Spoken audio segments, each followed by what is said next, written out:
Okay, hey there Coupe fans and anyone else that's interested. This is just a little bit of a review of the installation of a oil pressure / oil temperature gauge.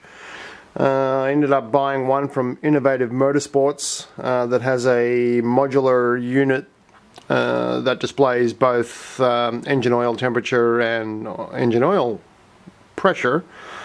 It's always annoyed me that we weren't able to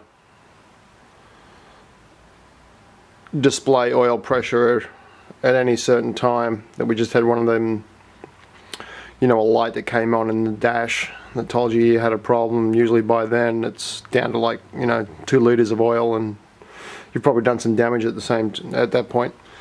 So yeah, so Innovative Motorsports make a great product. They're not cheap, but they are very, very good. It's programmable via a laptop, via a serial interface of all things. That was kind of a disappointment because I had to go and buy a serial USB adapter. Not too sure why they use serial ports. Maybe it's a racing thing. They like serial ports. Who knows? Who the fuck knows, eh? Anywho, so that's what the box looks like. I ended up doing something a little different with the installation of the sensors. There are 2 sensors that come with the kit. One for oil pressure, one for oil temperature. And if you've ever tried to do this on a LNF in a capper, it's a bitch of a time, because to get to the main oil feed on the hot side of the engine, on the turbo side of the engine, you have to remove the turbocharger, the catalytic converter, and the exhaust manifold. On the intake side of the engine, it's also impossible to get to the existing oil temperature sensor to put a T adapter on there unless you're prepared to pull all of the charge tubes off, intake manifold, vacuum pump, and then you'll be able to get to it there. Or you could try, and I say try, and remove the starter motor and get to it from underneath. But even if you can get the starter motor off, there's a bolt there that's just almost impossible to get to. Even if you can get the starter motor off, you'll be cursing at yourself for going that route, because there's absolutely no room to work under there to try and get a T in there, or in my case a 3-way.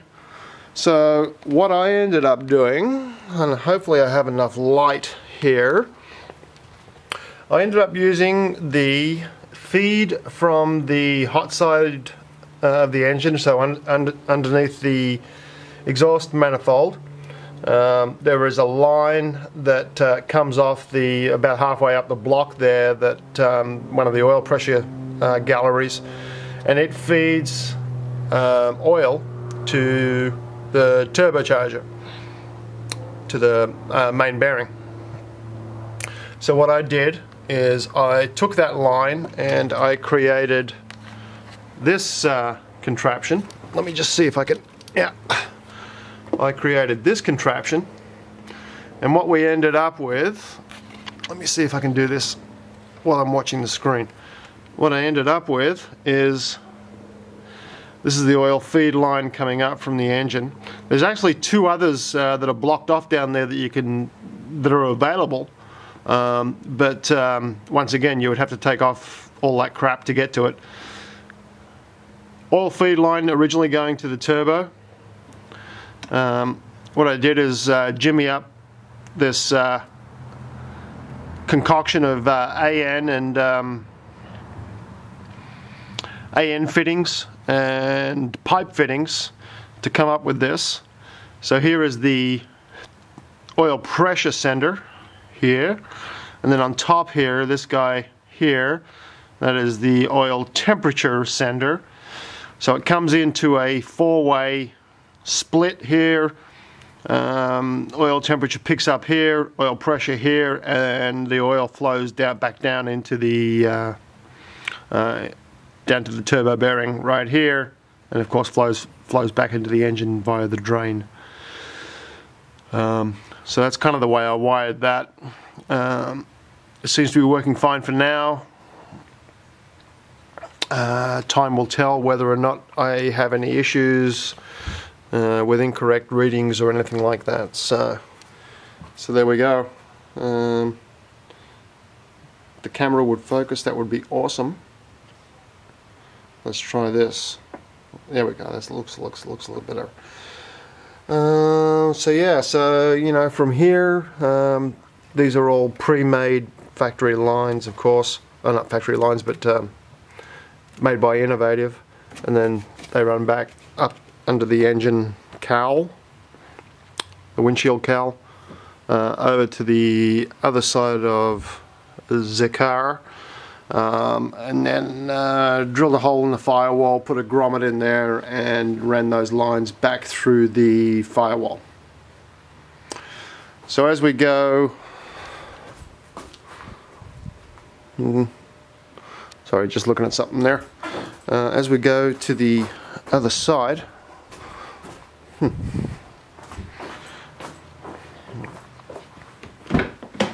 so I ended up purchasing a pillar mount from DDM.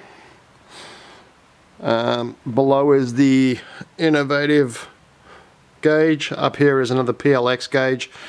I had a spare PLX gauge and boost sensor floating around, so instead of just capping this off, I may put something else up there later on, but for now I've got a second boost gauge, so regardless of where I'm looking I can see where boost is. So I got boost here. This gauge is the combination gauge, oil pressure, oil temperature, and then over here I've got my other two PLX gauges, which is my multi-gauge, that's OBD2. I can read OBD2 data along with boost, vacuum, wideband, other stuff. And then this one here is a dedicated air-fuel ratio gauge. Now this thing's flashing at me, so I'm probably going to stop it and begin another recording. Oh no, now it stopped flashing. So anyway, just want to show you the startup on this thing. And it's flashing, you know, 6 PS, 5 PSI or whatever right now, because there's a warning you can set when you set up all the parameters via the laptop. You can tell it that you want to have a warning at, you know, 20 PSI, 25 PSI or something like that. So the center here displays oil pressure. The outside, you can see this little green guy here. This runs all the way around to the other side here. These dashes, if you want to call them, that are programmable. So what I've set is it's green all the way up to, you know, like 190 degrees. Then after that it turns orange up to about 210, 215, and then after that, when you've got starting to get a real problem, it turns red. You can reverse this, so you could have oil pressure on the outside and oil temp on the inside, whatever you want to do. And then up here is just my, if it'll focus. Does it focus? There we go. Is a boost gauge. Over here now is my AFR gauge, and then right now I'm showing boost on this one as well. So let's start this puppy up and I'll show you what's going on with it. I can get my foot on the clutch here. I'm just going to cycle that off again.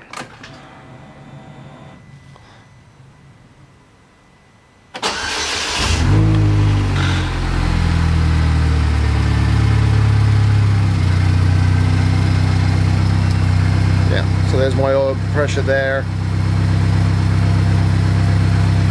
Specification is between 30 and 70 psi at operating temperature, which is like 190 degrees Fahrenheit at 1000 RPM. So the car is cold right now, but been through this several times, and she has really good oil pressure. At idle it's about 52, 53.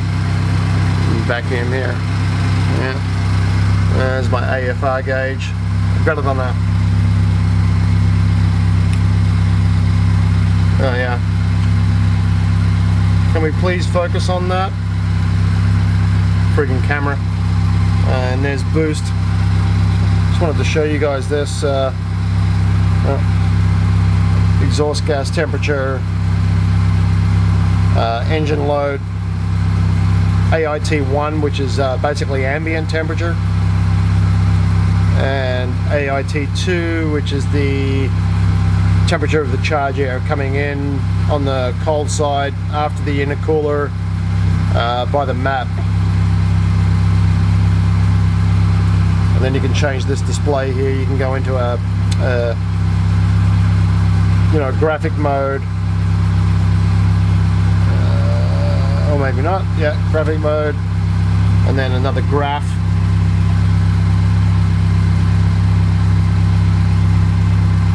Jesus, I hate cameras that don't focus.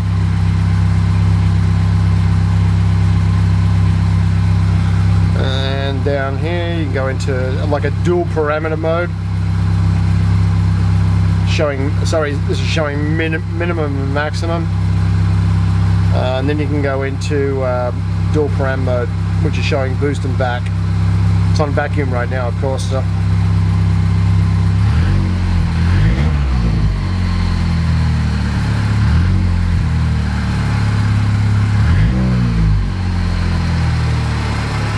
Just going to turn the AF off for a minute, see if I can focus on this myself.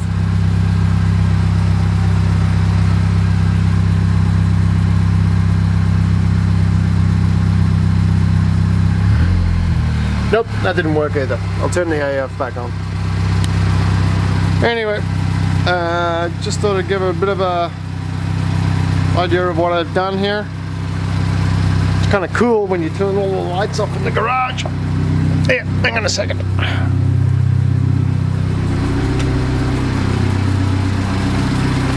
Turn this off.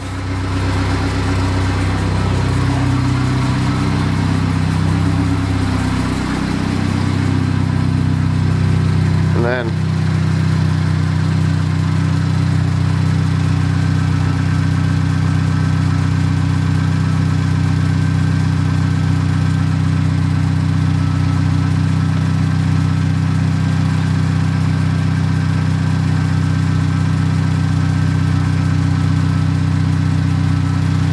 anywho, if you've got any questions, send me a PM or whatever, and I'll be more than happy to oblige. I wonder if it just focuses in a little better and it's dark here. Hang on. Yeah, it's a little better like that.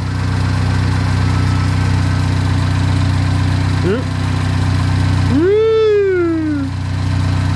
Fucking cameras, they never focus when you want them to.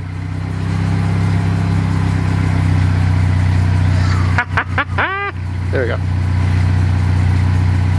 But of course you can't see anything else now. Anyway, that's all I got for you.